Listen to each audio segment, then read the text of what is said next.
Bonjour à toutes et à tous. Je me présente, je suis Madame Newel Bokreta, maître assistante classe B à l'École nationale supérieure de management ENSM Korea. Donc aujourd'hui, je vais vous présenter le premier cours de module de rédaction administrative qui s'intitule Généralité sur la rédaction administrative. À l'issue de ce cours, l'étudiant sera capable de présenter l'historique de la rédaction administrative, définir le concept de la rédaction administrative, déterminer l'importance de la rédaction administrative et enfin reconnaître les caractéristiques de la rédaction administrative. On commence par l'historique du style administratif. Alors, l'histoire du style administratif remonte à un passé lointain, notamment avec la naissance de l'administration des cités dans la Grèce antique et dans les cités romaines. Les premières consignes relatives à la rédaction administrative trouvent leur source dans l'article 111 de l'ordonnance de Villiers-Cotterêts, signée en 1739 par François Ier, qui s'impose l'usage du français dans les actes officiels et justice.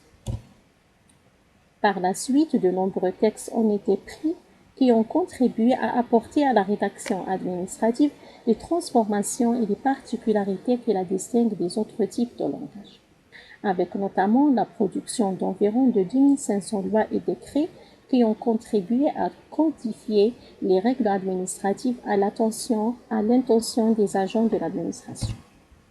On a des exemples: les règles applicables entre supérieurs et subordonnés et vice-versa, le processus et la circulation du courrier officiel, les principes concernant la signature et le temps à utiliser dans la correspondance administrative.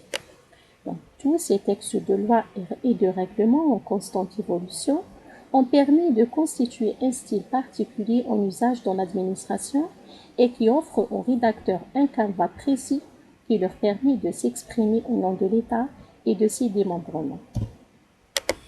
On passe à la définition de la rédaction administrative. Donc, c'est un art particulier qui s'entend précisément comme l'ensemble des techniques de conception, de formulation et de présentation des documents administratifs dans les formes singulières et à travers un langage particulier et soutenu. Elle est donc une technique spécifique par laquelle les agents de l'administration rédigent et adressent des correspondances à des destinataires qui peuvent être au sein de la même administration ou en dehors de celle-ci. Concernant l'importance de la rédaction administrative, le style de rédaction et la présentation des documents revêtent une importance particulière et révèlent la personnalité du fonctionnaire autant que le sens des responsabilités et le degré de conscience professionnelle. L'administration est en effet appréciée à travers ses écrits. On a 5 raisons pour lesquelles le style de rédaction est important. Premièrement, l'acte d'écrire doit bénéficier de toute l'attention et de soins voulus afin d'assurer une clarté du contenu de la correspondance. 2. L'administration publique est une horloge d'une grande précision car elle fonctionne selon des règles simples mais efficaces. 3. Pour mener à bien ses missions en matière de développement, l'État recourt à divers supports de communication. La multiplication et la diversité des rapports entre l'administration et l'administré. Quatrièmement, le document administratif garante de l'historicité de l'action administrative ainsi que la preuve à l'égard des uns et des autres.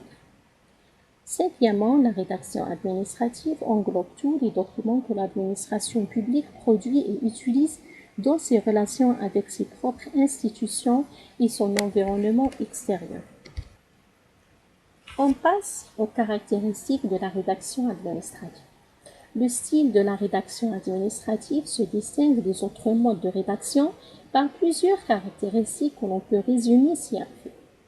Numéro 1, la solennité et la dignité. Elle se traduit par le truchement d'un style spécial empreint de dignité et beaucoup de sérieux. Par exemple, il ne faut pas écrire « Votre rapport est un tissu de mensonges », mais plutôt écrire « Votre rapport me paraît comporter de nombreuses erreurs ». Deuxième exemple, il ne faut pas écrire « Votre demande n'est pas sérieuse », mais plutôt écrire « Votre demande me paraît infondée ». La deuxième caractéristique, c'est la courtoisie, qui est un élément essentiel de la rédaction administrative car elle permet d'établir une relation positive entre l'émetteur et le destinataire du courrier. Par exemple, il ne faut pas écrire votre rapport ne contient que des erreurs, mais plutôt écrire votre rapport semble comporter un certain nombre d'inexactitudes. Deuxième exemple, vous éviterez désormais de vous rendre coupable de vol, mais plutôt écrire je vous invite à prendre toute disposition utile pour éviter de vous rendre coupable d'indélicatesse. Troisième caractéristique, c'est la clarté et la précision. Les documents administratifs doivent être rédigés de manière claire et compréhensible pour le destinataire.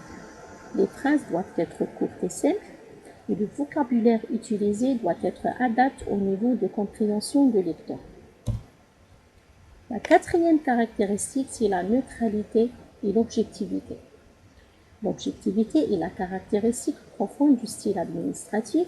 Les réactions et les considérations subjectives n'ont pas de place dans les documents administratifs. La neutralité est le synonyme d'impartialité en rapport avec l'égalité de tout devant le service public. Elle est étroitement liée au principe d'objectivité. Cinquièmement, le sens des responsabilités.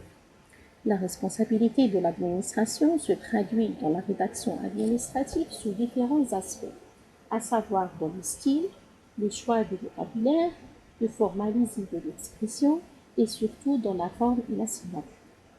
La responsabilité de l'administration conduit l'auteur de la rédaction à s'exprimer à la première personne du singulier, à savoir je, qui est de rigueur au lieu de nous. La sixième caractéristique, c'est la prudence. Elle découle de l'imminente dignité de l'administration. Le principe de responsabilité interdit l'erreur. Par conséquent, les affirmations et les appréciations et les souhaits seront le plus souvent exprimés au conditionnel. La septième caractéristique, c'est le respect de la hiérarchie. L'administration est une vaste structure pyramide organisée hiérarchiquement de la base jusqu'au sommet. Il existe un ensemble complexe de rapports de subordination. Le respect de la hiérarchie crée une discipline sans laquelle régnerait l'anarchie la plus complète dans le service de l'État. Le respect de la hiérarchie doit se traduire dans les documents avec l'emploi de certaines formules consacrées. Elle s'exerce selon deux voies. Premièrement, la voie de l'autorité hiérarchique qui s'exerce de haut en bas. La deuxième, c'est la voie de la subordination hiérarchique du bas vers le haut. Huitième caractéristique, l'obligation de réponse. Toute lettre doit obtenir une réponse dans un délai correct. C'est une obligation du service public. Une administration et donc ses représentants peuvent être sanctionnés pour une absence de réponse ou pour une réponse trop tardive. Je vous remercie pour votre attention.